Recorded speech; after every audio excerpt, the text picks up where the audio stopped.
Hold up.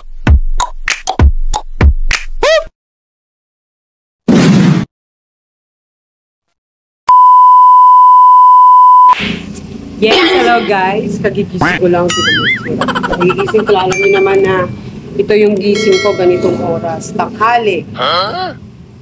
Ito nga mag-aalmusal. Kasi may binigay sa akin yung pinsang kong si Raquel kagabi. Ginalaw niya ako dito. Yung insang kong maganda si Raquel ba niya. Then, binigyan niya ako ng pasalubong.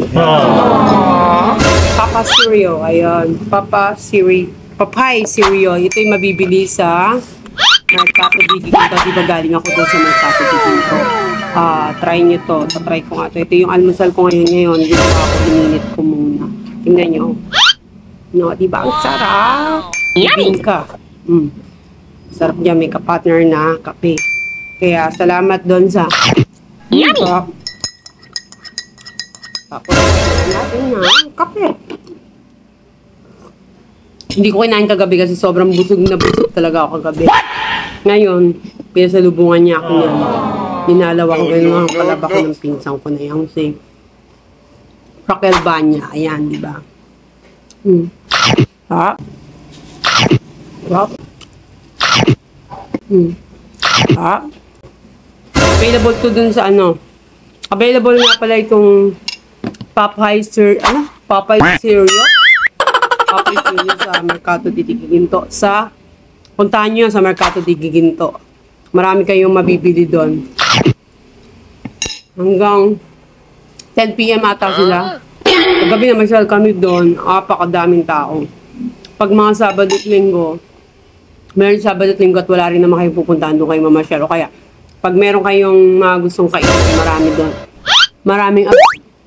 Maraming available doon na mga pagkain.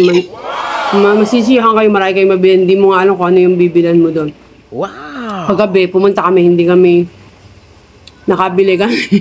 No. Charot, hindi. Kasi busog na kami, kaya namasaya kami, umikot lang ako. Tapos bumili lang kami ng drinks. Pagdating din naman ng bahay kumain din kami.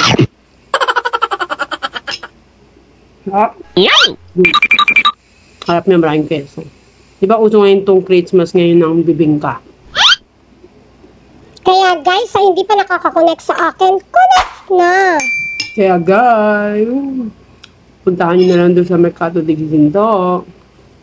Sa mga gustong bumili ng bibingka. Dito lang yan sa Giginto, Bulacan. Kami likod ng munisipyo. Kaya hanggang dito na lang guys. See you next vlog! Shoutout nga pala sa buong Team Georgina ko.